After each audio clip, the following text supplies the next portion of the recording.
warahmatullahi wabarakatuh. Perkenalkan, nama saya Dia Rizky Amalia dengan NIM 11910821327, kelas 4B dari jurusan Pendidikan Guru Madrasah Ibtidaiyah UIN Suskariau. Pada video ini saya akan membahas tentang kompetensi guru. Sebelum kita mengetahui apa itu kompetensi guru, alangkah baiknya kita mengetahui terlebih dahulu apa itu kompetensi dan apa itu guru. Kompetensi merupakan pengetahuan, keterampilan, dan kemampuan yang dikuasai oleh seseorang yang telah menjadi bagian dari dirinya, sehingga dapat melakukan aktivitas kerja dengan baik. Menurut bahasa, kompetensi adalah kewenangan atau kekuasaan untuk melakukan suatu hal. Sedangkan pengertian kompetensi menurut istilah yaitu segenap kemampuan yang dimiliki seseorang untuk mendidik yang di dalamnya mencakupi ilmu pedagogik, didaktik, dan metodik. Kompetensi berasal dari bahasa Inggris yaitu competence yang berarti kecakapan atau kemampuan. Menurut Zinn, kompetensi ialah kewenangan atau hak untuk menentukan atau memutuskan sesuatu. Menurut Diknas, kompetensi sebagai pengetahuan, keterampilan, dan nilai-nilai dasar yang direfleksikan dalam kebiasaan berpikir dan bertindak. Jadi dapat disimpulkan bahwa kompetensi mengacu pada kemampuan melaksanakan sesuatu yang diperoleh melalui pendidikan. Kompetensi secara harfiah dapat diartikan sebagai kemampuan atau kapabilitas. Arti kata kompetensi menurut Huta Pea dan Toha dibedakan sebagai berikut.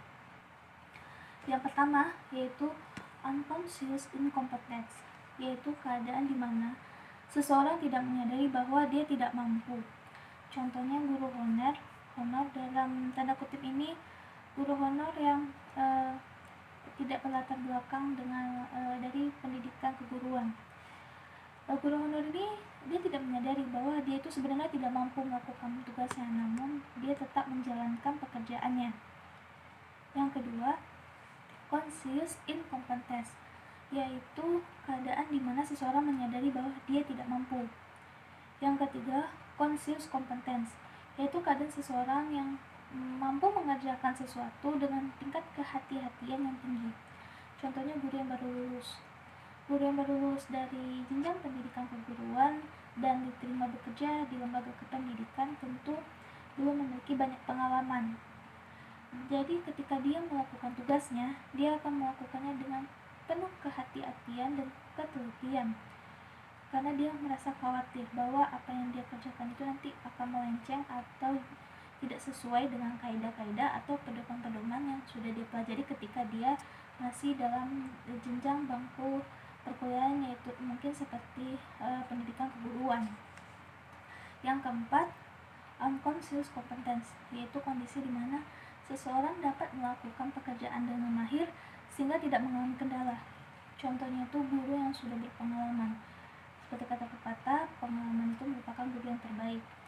Jadi seorang guru yang sudah memiliki banyak pengalaman melakukan tugas, berpengalaman berkomunikasi dengan orang lain dan lain sebagainya, tentu memiliki banyak pengalaman untuk menjadi bekal dia dalam menyelesaikan masalah-masalah di kemudian hari. Jadi ketika dia menemukan kendala, dia bisa menyelesaikannya tanpa perlu merasa kesulitan, karena dia sudah memiliki pengalaman sebelumnya. Jadi jika masalah seperti ini, dia punya solusinya dan lain sebagainya. Para pakar kompetensi yang tergabung dalam kelompok Haymaker mengemukakan ada 5 tipe kompetensi sebagai berikut. Yang pertama, motivasi, yaitu hal-hal yang seseorang pikir, inginkan secara konsisten yang menimbulkan tindakan. Yang kedua, traits, yaitu karakteristik fisik dan respon-respon konsisten terhadap situasi atau informasi. Yang ketiga, self-concept, yaitu mencangkup sikap-sikap, nilai moral atau values, atau self-image. Yang keempat, knowledge, yaitu pengetahuan atau sumber informasi. Yang kelima, skill, yaitu keterampilan atau kemampuan. Jadi dapat kita ambil kesimpulan bahwa kompetensi adalah suatu hal yang menggambarkan kualifikasi atau kemampuan seseorang, baik yang kualitatif maupun yang kuantitatif. Pengertian tersebut mengandung makna bahwa kompetensi itu dapat digunakan dalam dua konteks, yaitu yang pertama sebagai indikator kemampuan, dan yang kedua sebagai konsep yang mencangkup aspek-aspek kognitif, efektif, dan perbuatan. Baiklah, kita sudah mengetahui apa itu kompetensi. Selanjutnya kita akan membahas sedikit tentang pengertian dari guru. Apa itu guru? Menurut Kamus Besar Bahasa Indonesia, guru adalah orang yang pekerjaannya mengajar.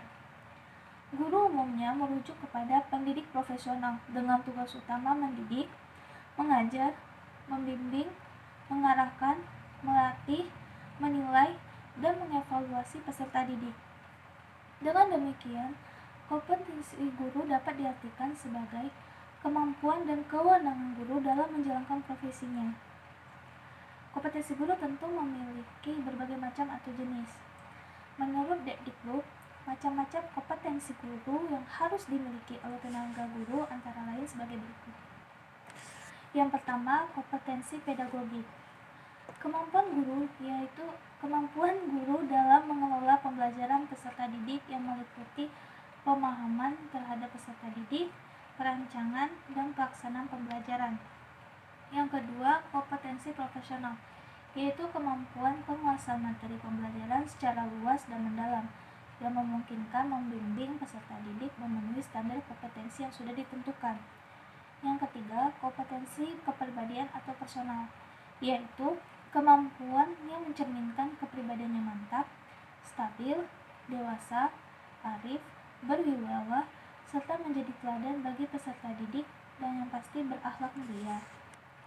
Dan yang terakhir yaitu yang keempat, kompetensi sosial, yaitu kemampuan guru sebagai bagian dari masyarakat untuk berkomunikasi dan bergaul secara efektif dengan peserta didik, sesama pendidik, tenaga kependidikan, orang tua atau wali peserta didik, dan masyarakat sekitar. Baiklah, selanjutnya itu yang terakhir kita akan bahas tentang keterkaitan kompetensi dengan guru. Apakah mereka memiliki ikatan atau keterkaitan?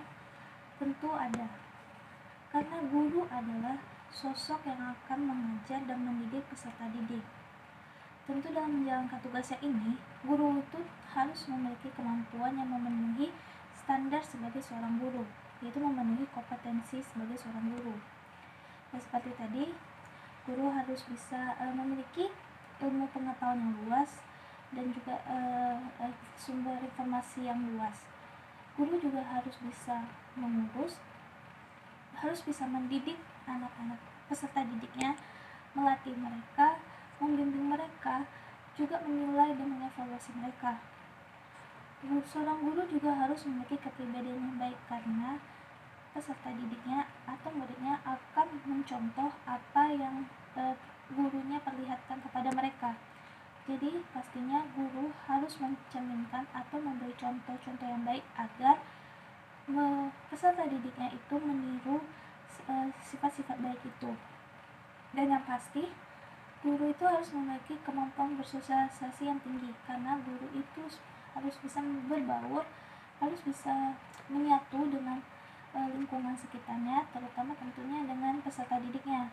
Tentu dia juga harus bisa bergaul dengan rekan sesama pendidik, dengan tenaga pendidikan, juga dengan orang tua dari peserta didik untuk mungkin konsultasi tentang perkembangan peserta didiknya, dan juga dengan masyarakat sekitar lingkungan sekolah. Jadi dapat kita ambil kesimpulan bahwa kompetensi dan guru tidak dapat dipisahkan, alias mereka saling terikat satu sama lain dan saling sama-sama penting, jadi nggak bisa dipisahkan satu sama lain. Baiklah, sekian video penjelasan dari saya. Lebih dan kurang saya mohon maaf. Saya akhiri. Wabillahi taufiq wal hidayah. Wassalamualaikum warahmatullahi